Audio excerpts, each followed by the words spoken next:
এই নিয়ে মোট 3বার মারাংতং আসা হলো, আর এবারে মনে হয় আমরা বেস্ট ভিউটা পেলাম, যার কারণ আশা করি আপনারা দেখতে পাচ্ছেন। এত পরিমাণ মেঘ, বলা চলে মেঘের সমুদ্র।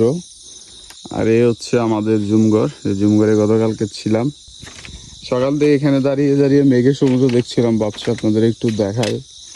দূরের পাহাড়গুলোতে এখনো মেঘ জমে আছে, সূর্য অলরেডি উঠে গিয়েছে।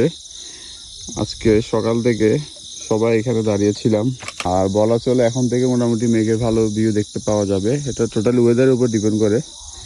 যদি এখনই পাহাড় আসার মোটামুটি বেশ সময় বলা চলে। সামনে ওনাদের রিসোর্ট, এটা হচ্ছে মারাংতং ভ্যালি। আমরা ছিলাম টেম্পে ইকো রিসোর্টে, এই জুমঘরে। আর এখান থেকে এখন মেঘের সমুদ্র দেখছি আমরা। আর যারা মারাংতং আসতে চাচ্ছেন, মারাংতং ভ্যালিতে চলে আসেন তাড়াতাড়ি বেস্ট ভিউ দেখার জন্য।